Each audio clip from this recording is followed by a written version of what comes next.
Our Bible word is Luke 14, verses 16 to 17.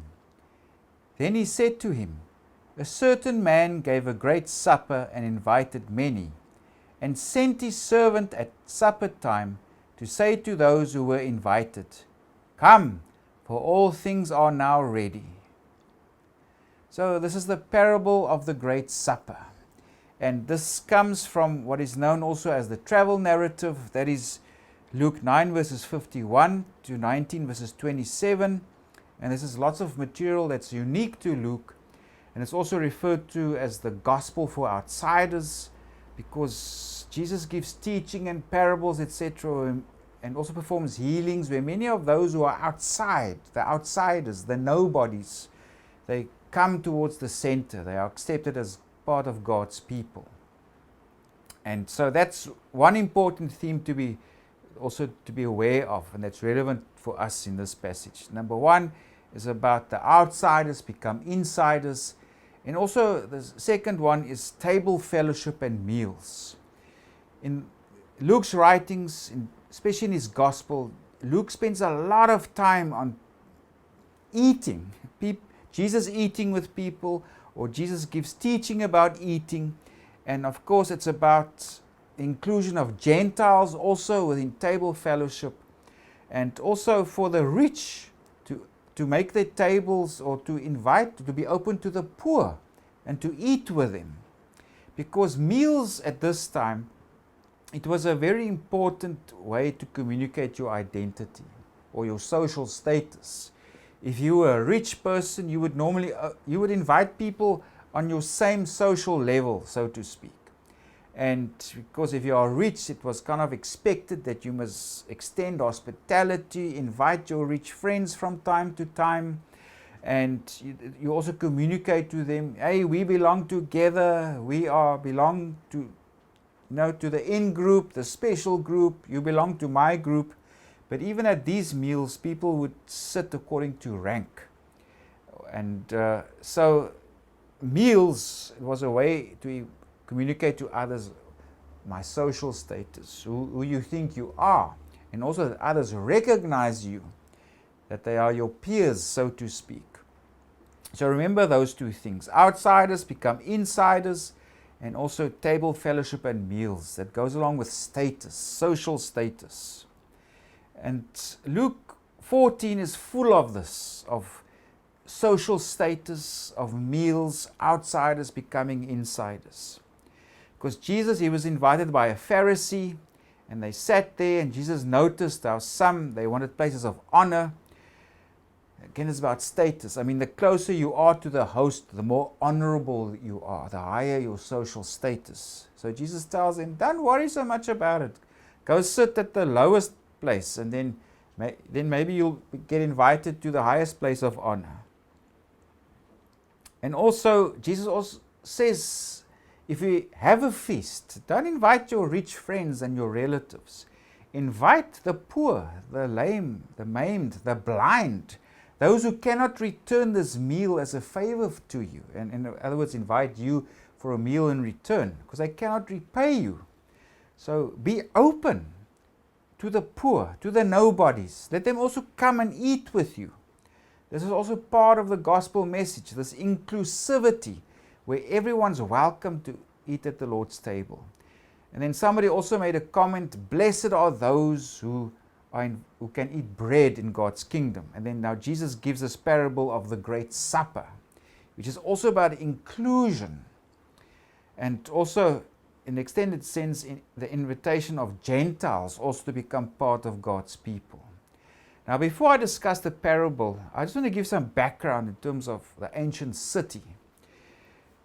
Now, in an ancient city, only about 5 to 7% of the population lived in cities. So the overwhelming majority of people lived in the rural areas, because most were peasant farmers.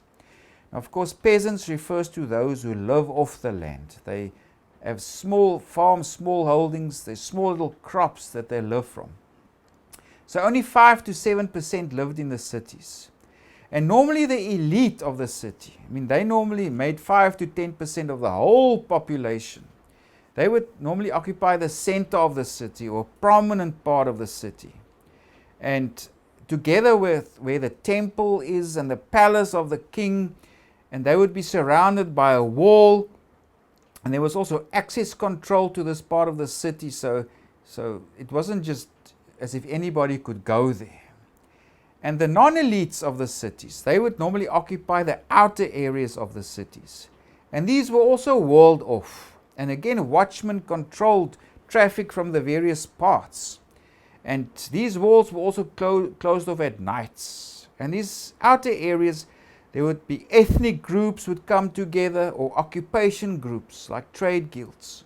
They would come together and live in the same part of the city. Also the outcast groups, those, be they ethnic or despised occupations like tanners that lived with leather, etc., because they stank and their work stank, etc. They lived at the edge of the city or even outside. But there were many who were definitely outside of the city, like prostitutes, beggars, other tanners and small traders, etc., who lived outside of the city.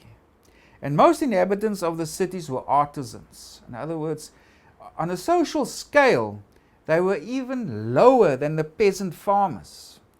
Because the peasant farmers, they worked out on their land, they made a small living just to exist, not to become rich, just to live. And those who lost their attachment to the land and the family, they were the ones who would normally go to the cities, and they would be involved in trade. They would be small tradesmen. They would try and survive and battle, but they were really low in terms of the social level. And these were the time. They were the majority of people that lived in the cities. And so, and of course, many of them would have died also, sickness, but they would be replenished all the time from landless people who come into the city. It's also important to realize that this part of the city, the streets were narrow, they were filthy, they were also open sewers, there were dogs, it stank. So this was really narrow roads, so this wasn't really a nice part of the city to live. And outside of the city, if we read of hedges and whatever, next to the roads, that is where vineyards would be, or other forms of agriculture. They would form these boundaries or fences. And the elite in the city, they would control the land outside the city because they would exact taxes, rents. So they controlled and dominated the land, and they also controlled and dominated the labor of the peasants surrounding that lived in the area or around the city. So it's just as important to have this picture of a city as we read this parable. So this parable of Jesus is also aimed at the elite, the Pharisees. I mean, they see themselves as the in-group. And now Jesus also speaks to them through this parable. If we go to our Bible word, then he said to him, a certain man gave a great supper and invited many, and sent his servant at supper time to say to those who were invited, come, for all things are now ready. So if we look at our picture, I mean, they would have just invited those that were in close proximity to them in that elite part of the city. And also, two invitations were normally extended. There would be a first invitation, say, I'm having a feast at such and such a time. And then those who are invited, they would normally discuss with each other, what's this feast about? Why are we invited? Are the necessary arrangements in place? And if they're happy, they would all in unison agree, okay, we all will go. That's how it worked in the ancient world. It wasn't an individual decision, I will go or won't go. Everybody must agree, okay, it's good enough, the arrangements, we all will go. But what happened now, as you see in the parable, these people obviously came together and they said, no, the arrangements are not good. So they give excuses. The excuses are actually irrelevant. That's just them saying, we don't approve of your arrangements. We're not happy with how you've prepared the meal, or whatever it is that is prepared for them. So, and it's also those who give excuses, they are the elite of the city. I mean, there's those who test oxen, or those guys who go inspect a field, land, or some who get married. They all belong to the social elite. And they belong to the special part of the city. And they've all agreed we're not going. Because it's either everyone goes or no one goes. That's how it worked back then. So they had time to discuss this. And they decided, no, the arrangements are not good enough, we're not going. And now this invitation is given. If we read our Bible verse again. A certain man gave a great supper and invited many and sent his servant at supper time. So this is now the second invitation to say to those who were invited, come, for all things are now ready. And of course, he said no. No, no, no, we're not interested to come. So, I mean, the excuses is neither here nor there. It's just they're saying we don't approve of your arrangements. That's why we're not coming. So now in verse 21, of course, the owner gets angry because it's a grave insult for him. His honor has been affected by this. Those other people are telling him, you're not good enough. Your arrangements are not good enough. We don't accept it. So now he sends these people to go to the outer parts of the city. That's where all the nobodies live, the artisans, in their filthy streets, etc. Because a rich man will never do that. A rich man will never break ranks and invite the poorer of the city to come to the rich part of the city to come and have a meal with him. I mean, that would just be absolutely disgraceful and dishonorable by the standards of the day. So if we go read verse 21, go out quickly into the streets and lanes of the city and bring in here the poor and the maimed and the lame and the blind. So that's now the outer parts of the city where this invitation has gone on.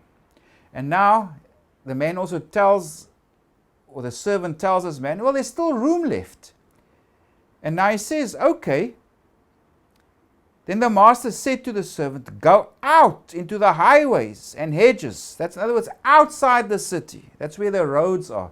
And that is where the hedges are, next to these vineyards or other agricultural fields. This is where the beggars were and the prostitutes. I mean, really, the rubbish of the society. Jesus says, go and invite them. Compel them to come in, that my house may be filled.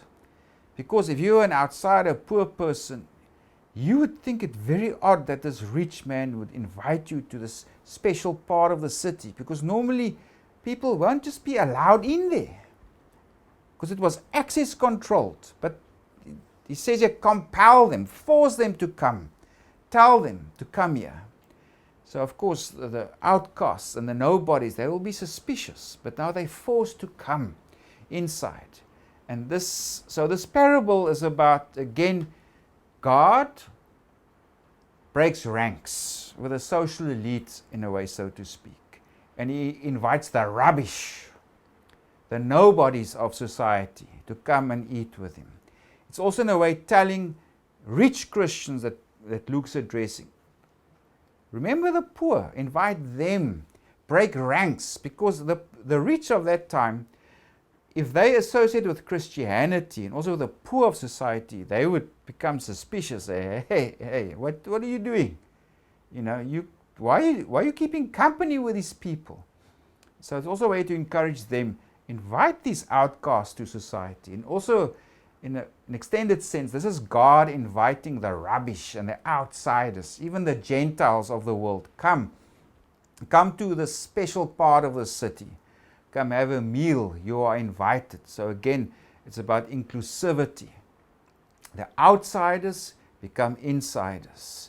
It's not about social status. It's not about having special rank.